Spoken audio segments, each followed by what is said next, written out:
Basuki Cahayapurnama alias Ahok merespon maaf Presiden Jokowi yang disampaikan saat acara doa dan zikir kebangsaan.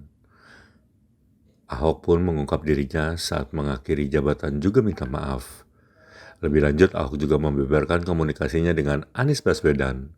Ahok pun menjelaskan pertemuan dengan Anies Baswedan sebanyak 3 kali. Pertemuan itu saat pelantikan DPRD, di toilet pernikahan petinggi Golkar, hingga pernikahan kedua Apindo pada Juli 2024. Ibu Mega dong.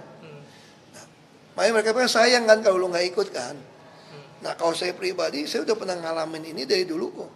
Dulu waktu saya mau maju Jakarta juga kumpul KTP gak kekumpul. Orang juga bilang, kenapa sih Hok kamu nggak mau pulang ke Bangka Belitung? Pasti menang, kursi ada. Lu pasti menang nih.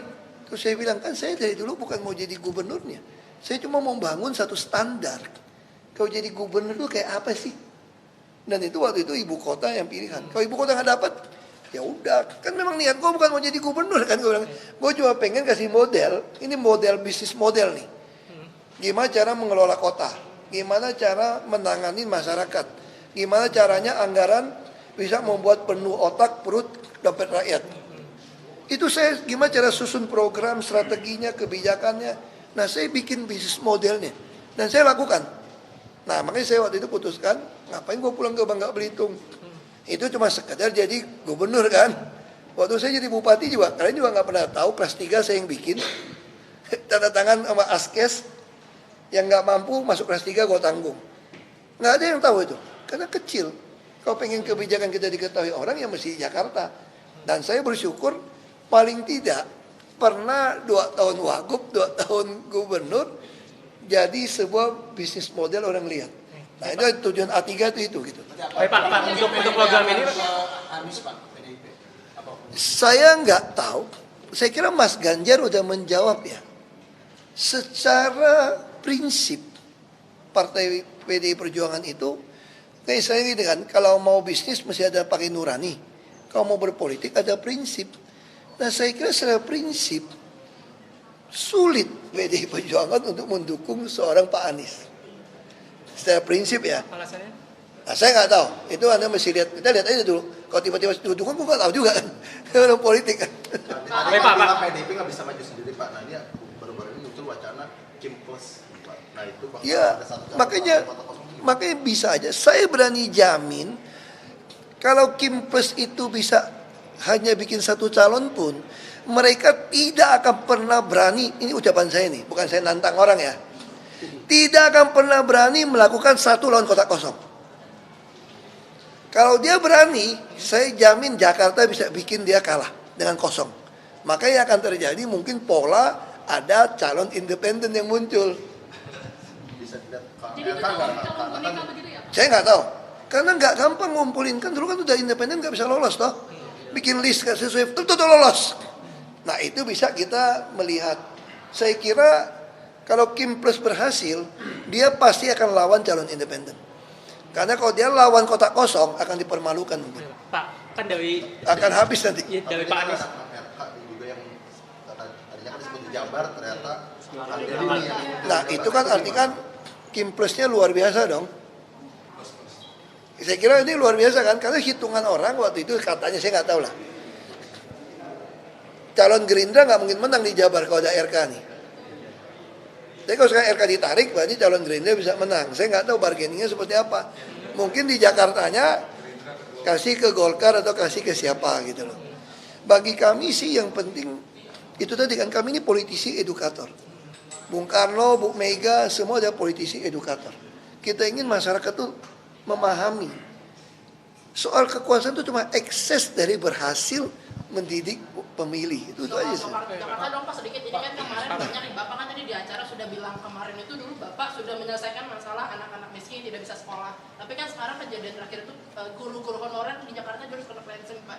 Mungkin ini Bapak melihat ada sesuatu masalah baru masih Pak di Jakarta seperti apa? Aduh, saya nggak gitu ikutin. Tapi dulu waktu saya di Komisi 2 DPR RI, termasuk saya waktu di Jakarta, kan saya yang beresin.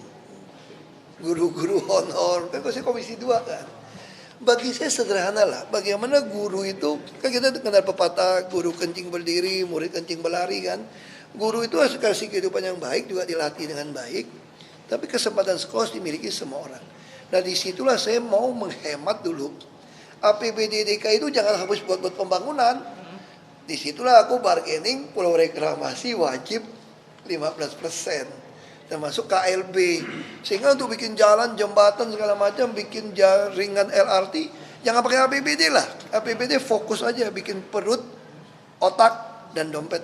Kata Bung Karno, kalau perutnya kenyang, otaknya bisa mikir dong, dompetnya bisa penuh. Kira-kira gitu aja tugas. Pak Jokowi yang minta maaf di akhir masa jabatan Gimana, Pak? Waduh, mesti tanya ke Pak Jokowi kayaknya ya. Tapi saya kira wajar ya. Saya kira menurut saya ya, hampir semua kepala pemerintahan atau di dunia di masa akhirnya itu secara itu pasti menyampaikan permohonan maaf. Karena pasti secara dunia ya semua pasti kok. Saya juga mengakhiri jabatan, saya juga mohon maaf. Saya keluar dari tahanan juga saya mohon maaf sama polisi, mungkin ada hilaf sengaja nggak sengaja menyakiti mereka gitu kan. Tapi kalau nanti hubung-hubungkan apa ada hubungan dengan Tempo keluarin nawa dosa? Lu tanya sama Tempo sama apa aja. Soal dengan Pak Anies, Pak. Soal lewaan Bapak dengan Pak Anies itu gimana, Pak? Aku gini ya, aku jujur aja nih. Aku nggak etis tunjukin kalimat WA-nya ya. Saya ketemu Pak Anies setelah saya keluar dari tahanan cuma 3 kali. Jadi saya juga yakin Pak Anies tidak bermaksud mengatakan seolah-olah kami diam-diam ketemu. Saya kira Pak Anies nggak bermaksud di situ. Saya pertama ketemu beliau tuh waktu pelantikan anggota DPRD. Hampir 5 tahun yang lalu. Terus yang kedua saya ketemu, waktu itu saya lagi ke toilet. Saya ada acara makan sama teman, ada tamu. Pak Anies ketemu di toilet, ketemu Pak Surya Paloh. Ngomong-ngomong, begitu keluar, ternyata Pak Anies nunggu Pak Surya Paloh. Ada kawinan petinggi Golkar waktu itu. Di Pondok Indah Hotel. Ya tanya basa-basi gimana kabar, apa gimana anak gitu. Ya udah pergi, katanya dia udah buru-buru. Yang ketiga kali saya ketemu nih, Juli kemarin, kawinan Ketua Apindo, Ibu Sinta. Pas saya pulang sama Dubes Maroko, ya ketemu Pak Anies, orang foto-foto, terus Pak Anies bilang, ayo kita foto. Terus Pak Anies tanya, nomor teleponnya yang mana nih? Ya, terus saya kasih nomor ke Pak Anies, dia catat, lalu waktu saya pulang saya terima WA, tes Anies. Ya terus saya bilang, ya terima kasih Pak, udah nomor. Terima kita waktu kita kompak-kompak kita kumpul nih. Ya Pak, siap. Itu aja nih. Sampai hari ini nggak ada WA apapun. Yang dimaksud apakah dengan gubernur-gubernur lainnya juga Pak bagaimana? Kalau saya sama Pak Sutioso deket. Karena tinggal dekat rumah saya, dari dulu kalau dia panggil saya datang. Karena kan senior ya. Tapi kalau Pak Anies sebetulnya itu hampir nggak pernah kontak saya sih sebetulnya. Cuma saya juga nggak tahu, saya kira dia nggak bermaksud mengatakan bahwa saya sering ketemu. Oh, iya, Pak. Itu sih. Ya, Pak, untuk Pak Anies itu kan kemarin diwacanakan akan berduet dengan Pak Yusuf Hamka, dan Pak Anies mengaku udah chat Pak Hamka, dan Pak Hamka mengaku juga nggak apa-apa kalau dicocokin Pak Hamka. Tadi Pak Hamka baru telepon saya. Gimana tuh Pak? Aku dekat sama Pak Hamka kok. Ya. Kayaknya nggak jadi maju nih. Karena udah Kim Plus kan, udah dukung RK kan. Berarti yang Golkar punya calon bukan. Tinggal kita tanya nih, RK dengan Hamka atau RK dengan Mas Kaisang nih, kita kan nggak tahu itu. Bisa Bapak? Kita nggak tahu. Tapi ini ada wacana Pak RK dengan Pak Saiku itu gimana Pak? Aku nggak tahu. Bisa aja terjadi. Kalau itu terjadi, berarti Pak Anies di PHP PKS dong. Pak, sampaikan, kalau Pak Anies lawan Pak Ahok lagi, head to head itu bagaimana Pak tanggapannya? Ya saya kira bagus untuk jadi politisi edukator. Bagus dong. Akan terulang 2017 menurut Bapak sejarah gimana, Pak? Orang kita itu bukan, kamu kira pemilih kita ini bego apa? Semua orang punya nurani bos. Ya kan udah bunyi ini semua udah ngaku, ngapain sih nggak bahkan segitu lah, percaya sama gue lah.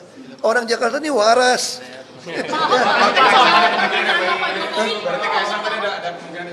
Kita tunggu aja. Ini menarik nih situasi kayak gini. Bilang enggak terus muncul gitu kan, seru kan? Kita nggak tahu. Pak, satu lagi Pak. Itu kemarin PKB itu Caimin mengaku ketemu sama Mas Ahmad Basara. Nah, dan itu pertemuan dengan itu membahas soal pilkada Jakarta, dan itu salah satunya di PKB ada Mbak Ida. Nah, Mbak Ida kalau dicalonkan dengan Bapak Aku nggak tahu ya, karena belum dilaporkan di DPP.